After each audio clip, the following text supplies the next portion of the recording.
جب میں ہی واحد ذات ہوں کہ جو ساری کائنات کو پیدا کرتا ہے اور اس کائنات کو نہ صرف پیدا کرتا ہے، اس کے بقا و ارتقاء کے بھی سارے سامان کرتا ہے، تو عبادت کے لائق صرف میری ہی ذات ہوئی، میرے علاوہ کوئی بھی عبادت کے لائق نہیں ہو سکتا۔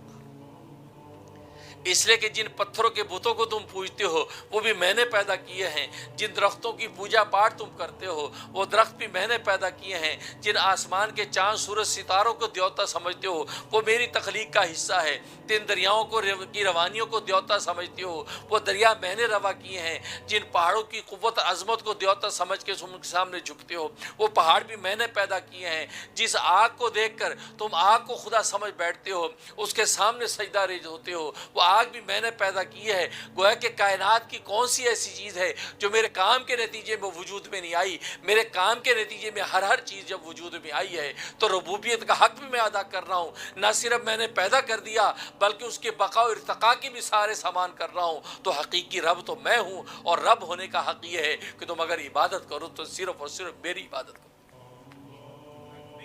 اللہ اکبر۔ اس لیے کہا کہ اعبدوا ربکم، اپنے اس رب کی عبادت کرو جس نے تمہیں پیدا کیا، اور نہ صرف میں نے تم انسانوں کو پیدا کیا، نہ صرف دلیل انفسی کہ تمہاری ذاتوں کو پیدا کیا، بلکہ آگے فرمایا کہ الذی جعل لکم الارض فراشا۔ اب یہ دلیل آفاقی دے رہے ہیں کہ تمہارے وجود سے باہر نکل کر جو کچھ نظر آتا ہے وہ بھی میں نے پیدا کیا، کہ الذی جعل لکم الارض فراشا، کہ وہ ذات ہے کہ جس نے زمین کو تمہارے لیے فراش بنا دیا، بستر بنا دیا، زمین کو پھیلا دیا، تمہارے لیے بستر بنا دیا، والسماء بنا، اور آسمان کو تمہارے لیے چھت بنا دیا۔ تمہیں اوپر دیکھ کر رات کو سونے میں ہیبت محسوس نہیں ہوتی کہ یار نگاہ کہاں سے کہاں جا رہی ہے، اوپر کوئی چھت ہی نہیں ہے؟ ہاں، آسمان کی چھت تان دی، پھر اس کو خوبصورت ستاروں سے چمکا دیا کہ اگر کھلے میدان میں سو کر آسمان کو دیکھو تو تمہیں کوئی ہیبت نہ ہو، بلکہ جھلملاتے ستارے جو ہے تمہیں میٹھی نیند عطا کر دے۔ یہ بھی اللہ تبارک و تعالی کی تقریب۔ یہ دلیل آفاقی جو میں نے گزشتہ درس میں کہا تھا، تو دلیل آفاقی میں پہلے دلیل عرضی پیش کی کہ زمین کا ذکر کیا، اس کے بعد دلیل سماوی پیش کی کہ آسمان کا ذکر کیا، کہ آسمانوں کی تخلیق بھی میں نے کی۔ اور نہ صرف یہ وانزل من السماء ماء، بلکہ میں نے آسمانوں سے پانی نازل کیا، پانی اتارا، آسمانوں سے جب پانی اتارا، فاخرج به من الثمرات رزقا لکم، پھر اس پانی کے ذریعے سے میں نے زمین سے ثمرات، پھل فروٹ اور سبزیاں اگائیں کہ رزقا لکم، تمہارے کھانے کے لیے، تمہاری بقا کا سامان۔ جس زمین پہ تم چلتے نظر آتے ہو، جس پر تکبر سے پاؤں ٹیکتے نظر آتے ہو، جس زمین پہ تم ہکتے مکتے نظر آتے ہو، میں نے اسی زمین کے اندر یہ کمال رکھ دیا ہے، اسی زمین میں سے تمہاری بقا اور ارتقاء کے سارے سامان پیدا کر دیے۔ یہ زمین کو تم اپنے پاؤں میں رونتے ہو، اور اللہ تبھی کہتے ہیں وَلَا تَمْشِ فِي الْأَرْضِ مَرَحًا، اے انسان زمین میں اکڑ کے نہ چل، اِنَّكَ لَن تَخْرِقَ الْأَرْضَ وَلَن تَبْلُغَ الْجِبَالَ طُولًا، اس لیے کہ تو ٹیک ٹیک کے جو پاؤں رکھتا ہے، تو اس ٹیک ٹیک کے جو پاؤں رکھتا ہے اس سے تو زمین کو پھاڑ نہیں سکتا، اور جو گردن اکڑا کے جو چلتا ہے تو آسمانوں سے بلند نہیں ہو سکتا، ذرا جھک کے چل۔ تو جس زمین کو ایسا بنایا، اس زمین کو تیری بقا ارتقاء کا خزانہ بنا دیا، یہ میرا ہی کمال ہے، اور فرمایا کہ اس کے علاوہ کوئی اور ذات ایسا نہیں کر سکتی۔ تو گویا کہ اللہ کے یہ کام ہے، جب یہ اللہ کے کام اللہ کے ساتھ خصوصیت رکھتے ہیں، اللہ کے علاوہ کوئی دوسرا کر نہیں سکتا، تو عبادت کے لائق وہی ہے۔ تم پھر بھی اللہ کے مقابلے میں کسی کو لاؤ، اللہ کے بنائے ہوئے پتھر کو بت بنا کر سامنے لاؤ، اللہ کے پیدا کیے ہوئے درخت کو اس کے سامنے دیوتا بنا کے لاؤ، تم آسمان کے ستاروں سورج کو اس کے مقابلے میں خدا بنا کے لاؤ، تم دریاؤں کے روانیوں کو دیوتا سمجھ کے اس کے مقابلے میں لے کے آؤ، تم آگ کی پوجا پاٹ کر کے اس کو اس کے مقابلے میں لے کے آؤ، نہیں، یہ ظلم ہے، یہ کھلا شرک ہے، یہ کھلی ناانصافی ہے۔ اس لیے انہوں نے تو کچھ بھی نہیں دیا، یہ تو اپنے وجود میں بھی اپنے محتاج ہیں، یہ اپنے وجود میں کسی کے محتاج، اللہ ان کو پیدا کرتے تو پیدا ہوتے ہیں، یہ تمہارے خدا کیسے بن سکتے ہیں؟ اس لیے فرما دیا فلا تجعلوا للہ اندادا، اللہ کے مقابلے میں کسی دوسرے کو نظیر نہ بناؤ، اللہ کے مقابلے میں کسی دوسرے کو پوجا پاٹ کا ذریعہ نہ بناؤ۔ وانتم تعلمون، حالانکہ تم اچھی طرح جانتے ہو۔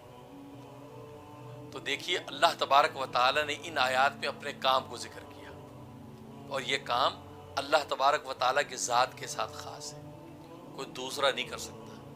اس کے بعد کی آیات میں اللہ تبارک و تعالی نے اپنے کلام کو ذکر کیا، وَإِن كُنتُمْ فِي رَيْبٍ، اگر تم اس قرآن کریم کے بارے میں شک و شبہ میں ہو کہ جو یہ میرا بندہ لے کے آیا ہے، تو فَأْتُوا بِسُورَةٍ مِّن مِّثْلِهِ، پھر اس کی مثل ایک چھوٹی سی صورت بنا کے لے آؤ۔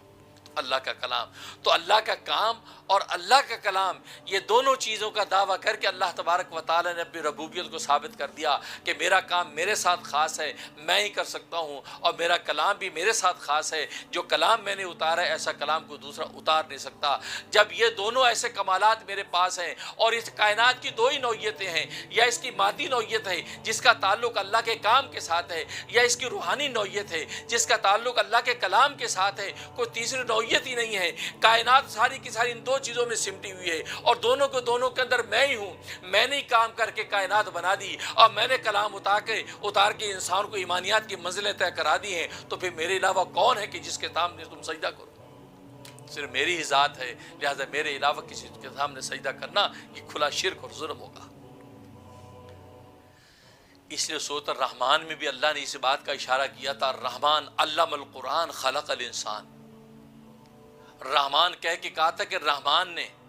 انسان کو قرآن کی تعلیم دی، تعلیم قرآن۔ اس کے بعد فرمایا خلق الانسان کی تخلیق کی،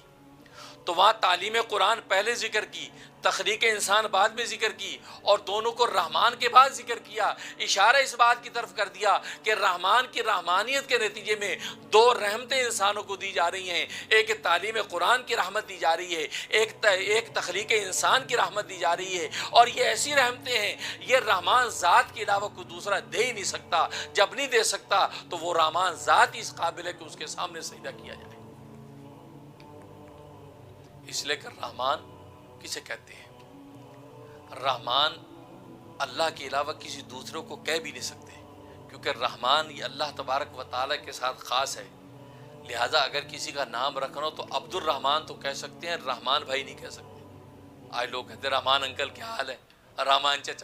چچا رحمان، یہ جائز نہیں، یہ شرک ہے، کیونکہ رحمان یہ اللہ تبارک و تعالیٰ کے ساتھ خاص ہے۔ کیونکہ بعض اسماء ایسے ہیں کہ جو اللہ تبارک و تعالیٰ کی ذات کے ساتھ خاص ہیں، کسی دوسرے پر اس کا اطلاق کرنا شرک ہو جاتا ہے۔